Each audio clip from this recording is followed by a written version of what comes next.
Get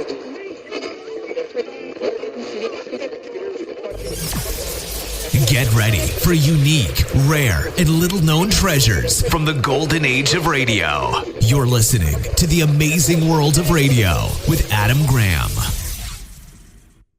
This year, we're doing something a little different for our Thanksgiving special. Have you ever wondered how radio writers wrote their scripts? We're going to find out in another episode of the CBS Radio Workshop. And we're going to see how a writer came up with his Thanksgiving Day episode. So here from October 12th, 1956, is the CBS Radio Workshop episode, A Writer at Work. A Writer at Work.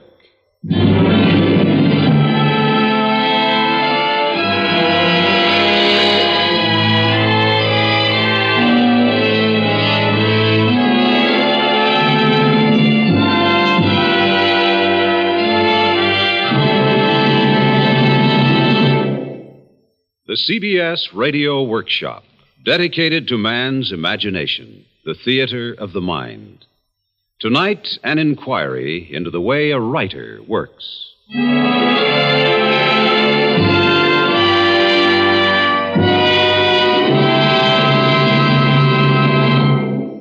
This is Jan Miner.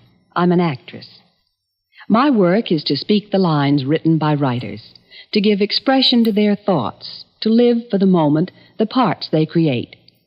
Yet I don't know any more than most people do about the way a writer has furnished me with what I say. And as many of you may have wondered, I've asked myself, how does a writer work? Where and how does he get his ideas? What is the so-called creative process? Is it entirely by inspiration? Or can creativity be induced? All this is what the workshop investigates tonight. And writer Hector Chevigny has been asked to be the subject. Well, he should be able to satisfy our curiosity, having been a professional writer for 28 years. During his long and successful career, Mr. Chevigny has published 5 books, won a literary prize winner, and some 30 short stories and articles. He has also written for motion pictures and for radio and television, has written more than 1,000 plays. What the workshop will do tonight will be to show this writer actually at work through tape recording. Then the finished script, the result of his work, will be produced. Here is Mr. Chevigny in a brief preliminary interview. I'm willing to take part in this thing tonight, providing no one concludes that I believe that I'm a typical writer. There are no typical writers. Writers are highly individualistic and tend to vary sharply in temperament and character. But there's one thing that they all do, and that is work and work hard. The successful ones, that is. They don't sit around waiting for the inspiration. They induce it by working.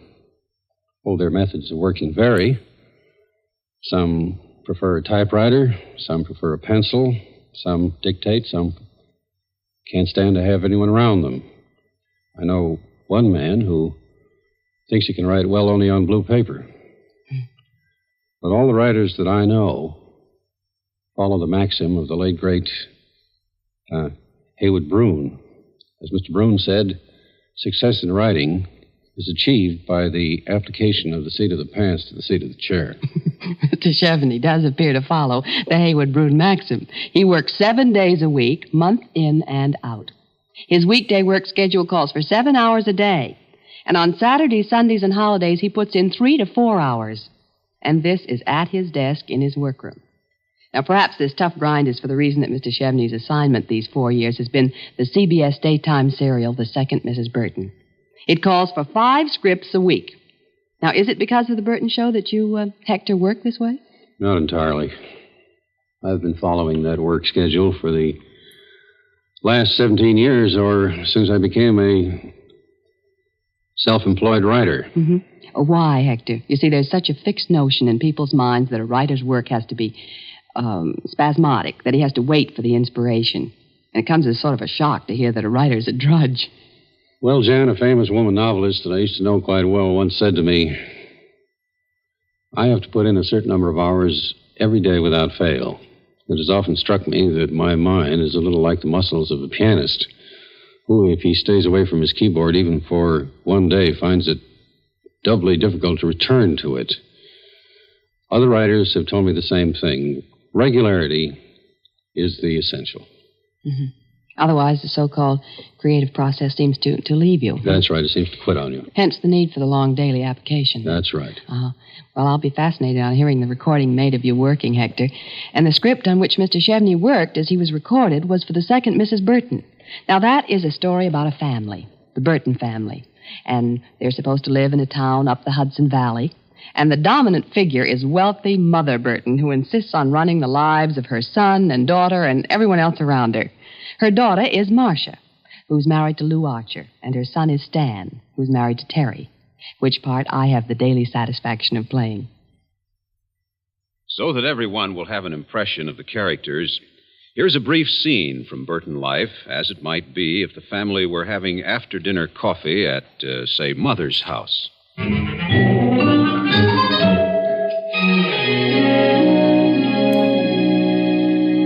Oh, Marcia, I did not say a writer cannot be a gentleman. Well, then what did you say? Sounded to me like that's what you said, Mother. How's about a shade more coffee, please? Hand me your cup. Now, what I said was it's difficult to see how writers can be gentlemen. What they do for a living makes them entirely too inquisitive. Well, Lou's a gentleman, and he used to write me poetry. Didn't you, darling? Yes, Angel, but what do you say we don't go into that now? Well, it seems to me that some writer could make a fortune putting this family into a book or one of those serials. Oh, Terry, please. Oh, but how could a story about us get published or go on the air? I wouldn't want to be the writer who tried it.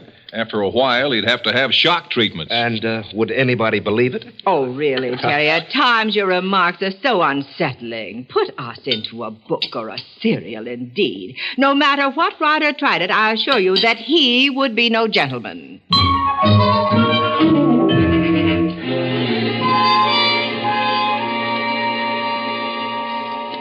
Now we're going to put on the recording of Mr. Chevigny in his workroom, which is the word he himself uses for what was formerly called the library in the rambling, high-ceilinged old apartment on Manhattan's Gramercy Park, where Chevigny also lives with his family. He happens to work with a secretary, so his work process is audible, which is another reason he was the writer asked to be the subject of this investigation. Every morning, Mrs. Eleanor Lone comes to function as secretary, and this is the way things went near the start of the day at about 9:30 a.m.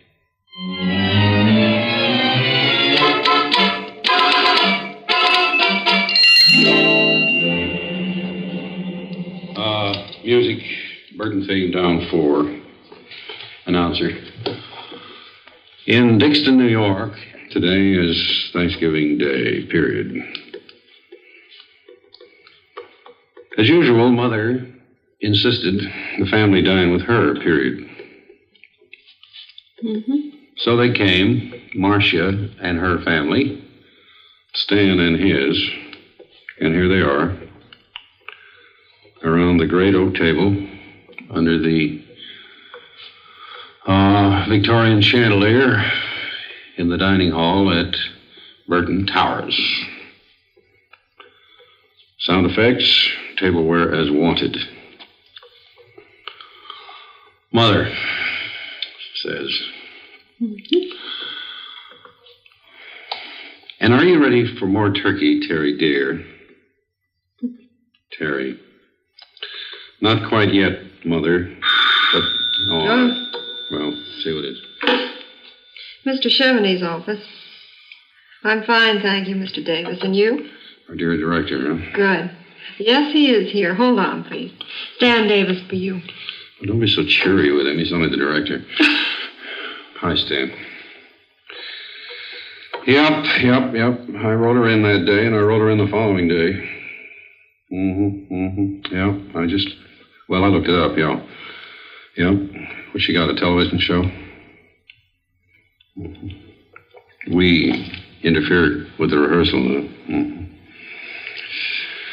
Oh, dear. I feel like asking some of these people what television's got that our show hasn't got unless it's fame and money. Hey, Stan, Have you got an idea for a Thanksgiving script? Of course I'm up there. I'm trying to catch up so that we can... I'm not blowing up. I'm just telling you that I'm up there and that I didn't discover until this morning that that's where I am, and I haven't got an idea. Mm-hmm. What? Hey, Eleanor, he wants to know if we can do a human sacrifice. Yeah. All right. Well, you're going to tape the show. Yeah, all right. Yeah, well, she's in both scripts. Okay, kid. Yeah, see ya. Hang this up. Yeah, sure. Oh, I was on that corny line of mothers. Do you want more turkey? Yeah, are you ready for more turkey, Terry? Well, boy, is CBS ready for more turkey if this script goes through. Oh, brother, why do I have to do a dinner? Everybody does a dinner on every daytime cereal. Eleanor, what I'm going to do, I'm going to get back to the correspondence we laid aside there after all, and I will answer that letter to Paul Franklin, see if I can't get off this kick here and on something else there. If I can find it, this desk is such a mess. Yeah, well, it's in the box there, I think.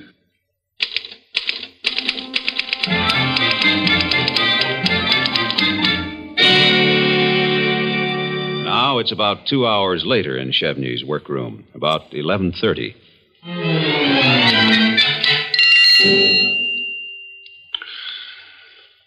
All right, we get going again there. Going to do the dinner thing after all, I guess. Good. Oh, cut it out, will you? Announcer. Today in Dixon, New York, is Thanksgiving Day. Mother, well, I tell you, use the rest of the narration as I had it there the first time. The family going to have dinner at Mother's house. Down to sound effects, tableware is wanted. Mm-hmm.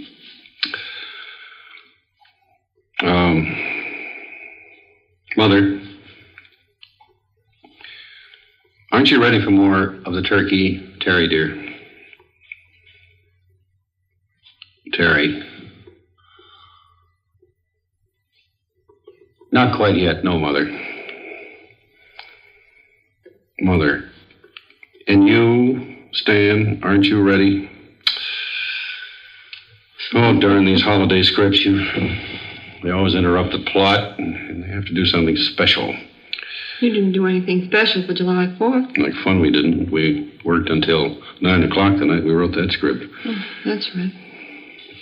How did I ever forget that? But doesn't everybody eat Thanksgiving dinner on Thanksgiving Day? They don't have to do it on my scripts. Oh, boy. I wish you had reminded me of this a couple of days ago, kid. I thought you knew. Well, I didn't. Oh, tune in next week in the Pitfall Hour. You know, I came to New York looking for pitfalls, and I hadn't found a good pitfall in a couple of years. Hey, did I ever tell you that I used to work for IBM? No, did you? Yeah, I should have stayed with them, too. That's clear. Well, look, this is just wasting time. All right, let me try it again. Mm-hmm. Music, Burton theme down 4. Announcer. In Dixon, New York, today's Thanksgiving Day, etc. Down to the sound effects music again, please. Mm-hmm. Mother. Mother. Yeah, going to start with Mother.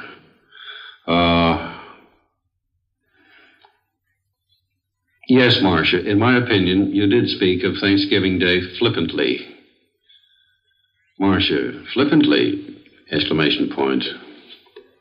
Stan. I didn't hear her say anything flippant about Thanksgiving Day, Mother. Oh, cut it. You see, you gotta have a beginning, a middle, and an end to a script. All I got is a great big fat middle.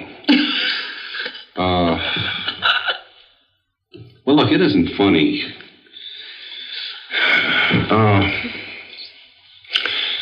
You know, I wish they had Roosevelt back in office. He put Thanksgiving Day off a week every year. Well, keep going. Let me see that flippantly thing there. Oh, yes. Stan, I didn't hear Marcia say anything flippant. Mother? Marcia. There, Mother. Stan didn't hear me say anything flippant. We got to bring the kids in here somehow. Mm-hmm. Sound. Dish suddenly overturned. Marcia. Oh, Ralphie! Exclamation point. Ralphie sets up howl.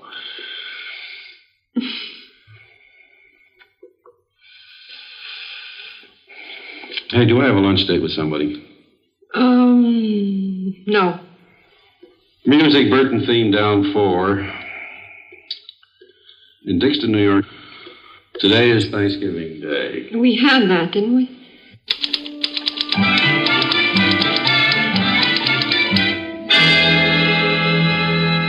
The time is now 2:30. Read me from the top of page 7, please. Lou, I didn't say that, Stan. I just said that I'm not a person who would prefer to have lived in the past. Brilliant. Marcia, what Lou is satisfied with is to live in the present day, but with the antiques of 300 years ago. Lou, I'm living with you, Angel. Are you 300 years old? Marcia, oh, you know what I mean. Terry, I feel the way Lou does. Mother, you do, Terry? Well, I must disagree. The graciousness of the past, the greater leisure and respect for the fine things of life. Stan, oh, Mother, how do you really know what life was like 300 years ago? That's as far as you go. It's all just nothing but dialogue all the way through. You don't like the little joke about Marcia being an antique? No. I like it all right, but I shouldn't try to sell it.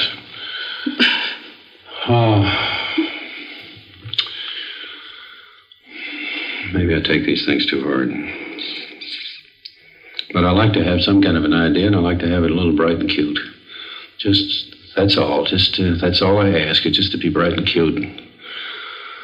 I wonder how it'd be if we had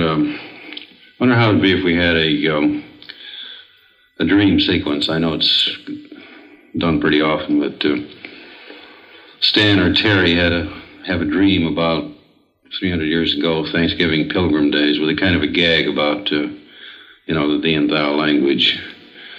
Well, that's not exactly going forward, is it? No, it isn't going forward, but at least it mounts it, as they say in television. Maybe it stuffs it. Hey, let me try it. Well, let's start out Terry and Stan still in bed. They're waked up by Mother. Telephone. She's been invited over to their house for a change. They're trying to get some sleep Thanksgiving morning, that sort of thing. Said it, and then go into the throwback.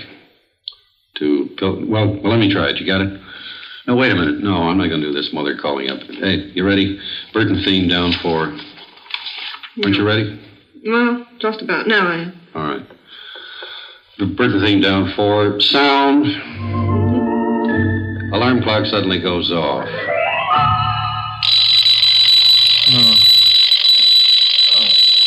Doggone that clock. I can't find it. Here. Oh, you found it. Good. It's time to get up, I guess. For me, but you can sleep a while yet, but not too long. I want you to help me. What are you talking about? Oh, Stan, darling, this year we're having the whole family right here. We're having the whole family? Yes, this is Thanksgiving Day, remember? Oh, yeah. Well, Thanksgiving. Up and doing, Terry Burton. Yeah, and we've got to go to that pageant at Wendy's school, too, don't we? Of course we do. Pageant. The teacher staging that thing knows less about our pilgrim ancestors than I do. She would know which way to point a blunderbuss. Oh, yeah. You say I can sleep a little longer? Until about 9:30, and then I need your help. All right. You wake me when you want me, will you? You just wake me when you want me.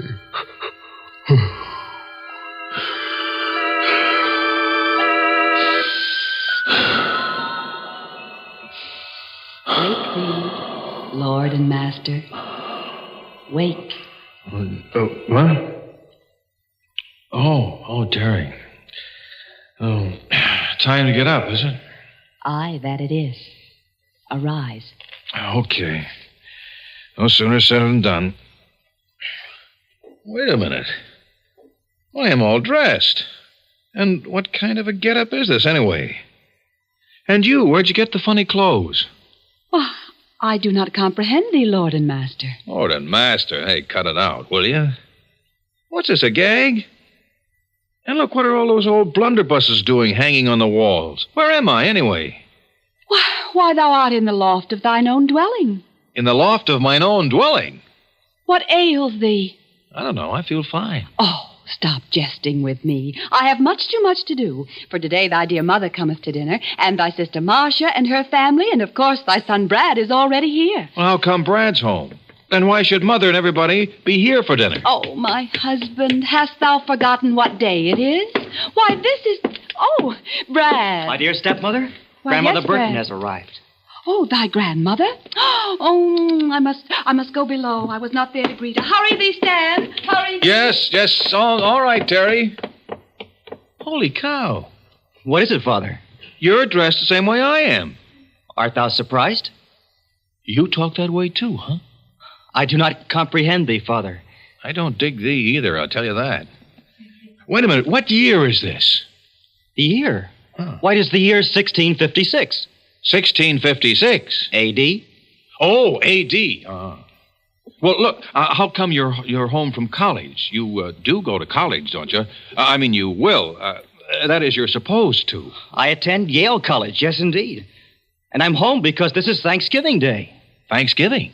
Aye. The day appointed by the governor and commended to the observance of the colonies. I see. And the family's coming here for dinner. Well, I'll tell thee what. Go thou downstairs, help keep thy grandmother company, and I shall follow thee betimes. I obey, Father. Oh, great situation. 1656, huh? Wonder if I'm dreaming. Well, even if I am, I guess I'd better get me below. 1656. Oh, it doth my heart so much good to see thee home, dear grandson. Hast thou been well? Aye, Grandmother. Here's Father. Hi, Mother. Oh, 'tis good to see thee, son. I am none the less discomfited by thy behavior. My behavior? On no day shouldst thou loll abed to so late an hour, contrary to the virtues in which I have raised thee. Why, Mother, today I got up 300 years early. Eh? No, pay no attention. It's only a gag. Well, a jest. Well, do not jest about such matters. Note thy wife, who has been up since dawn, how diligently she goeth about her domestic duties. Yes, I've been watching her work that old cooking fireplace. Oh, so that's how they... Can I give thee some help, Terry? Canst thou give me some help? Why, Father. Son, what hast thou said? Oh, I just offered to help with some of the work. Turning that haunch of venison on that hot spit can't be too easy. Stand thou art now the master in thine own house. Aye, Father, that is what thou art. Thou wouldst insult me by asking if I need help. I, who am known as an able-bodied woman whose wits are not exactly addled. All right. Again, I was just kidding. I made another jest. Well, do not jest so freely. People may hear thee. Here, dear husband, sit thee down beside thy mother and thy son, and take thine ease as befits thy station. Okay. That's fine with me. Yes, sir. Say, where's our daughter Wendy? She playeth without. Without? Oh, you mean outdoors, huh? Thou, Brad, how art thou doing at Yale this year? I've addressed myself with diligence to my studies and am becoming proficient in grammar, numbers, philosophy, and deportment. That's fine. How's thy science coming? Science, too, I gain proficiency. I've learned, for example, that the tomato may be eaten. That the tomato may be eaten? What's so surprising about that? What is so surprising about that? Oh, Stan, everyone knows that the tomato is poisonous. You watch. Over the years, somebody will come to eat tomatoes. Well, I am sure that I will never be able to touch one. Methinks heresy may be creeping in at Yale. Tomatoes, indeed. Mother! What is it, Wendy? My dear Aunt Marcia, her husband Lou Archer, and Cousin Ralphie have arrived.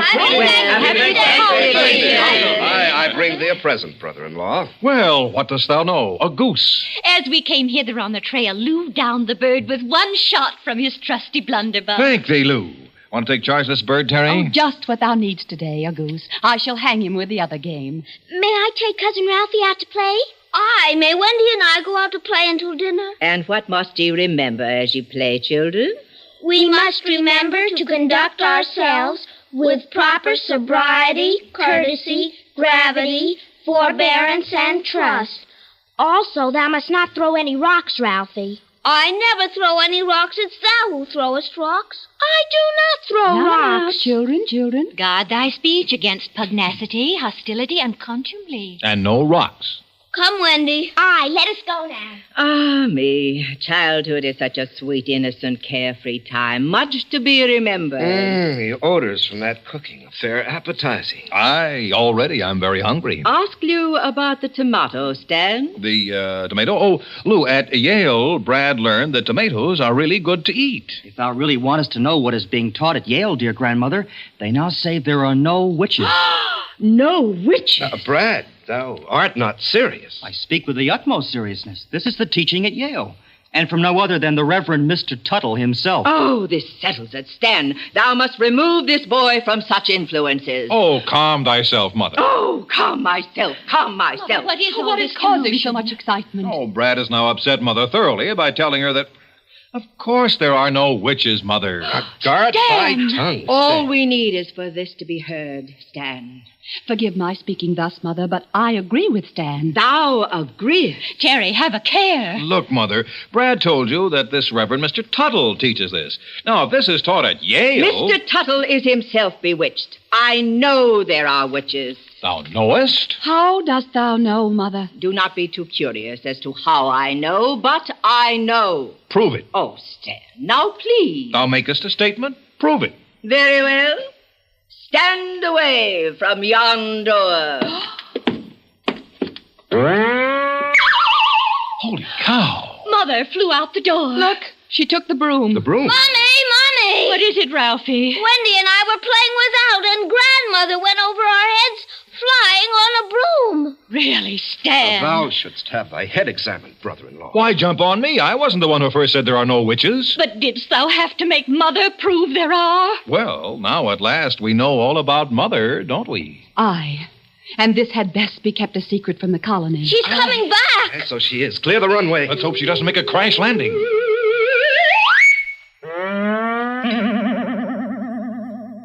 Here is thy broom, Terry. Now see thou, Stan, Mother is always right.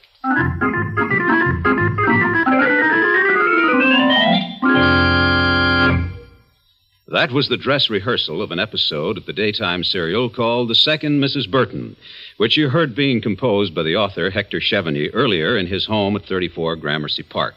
Later, it'll be polished, timed, and retyped and broadcast over the CBS radio network on Thanksgiving Day, Thursday, November 22nd. One day's episode in the 5 days a week program dealing with the Burton family. And now, let's go back to the author and his secretary as they talk to each other at the day's end.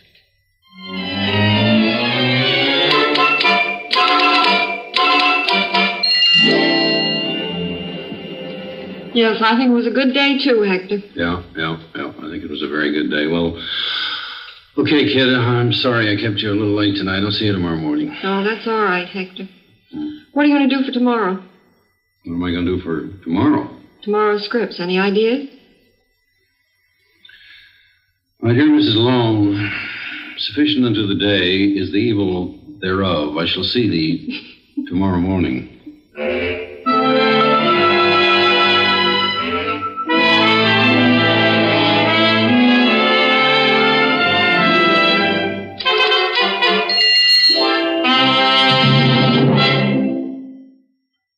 You have been listening to the CBS Radio Workshop and A Writer at Work. The writer was Hector Chevigny, and those appearing in his cast of characters were Jan Miner as herself and as Terry, Ethel Owens as Mother Burton, Dwight Weiss as Stan, Alice Frost as Marcia, and Larry Haynes as Lou.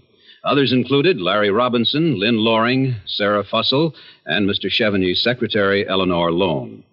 Writer at Work was produced by Paul Roberts and directed by Stan Davis, with music composed by Ben Ludlow and conducted by Alfredo Antonini, with Chet Kingsbury at the organ. This is Bob Hite inviting you to listen again next week when from Hollywood, the CBS Radio Workshop will present an original story ballad by Edmund Brophy, The Legend of Annie Christmas. America listens most to the CBS Radio Network.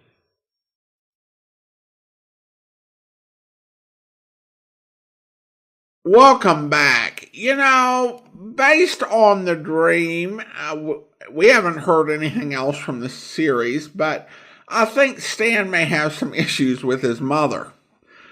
A really interesting look at the creative process and a cute little idea that eventually takes shape and turns into a pretty fun episode.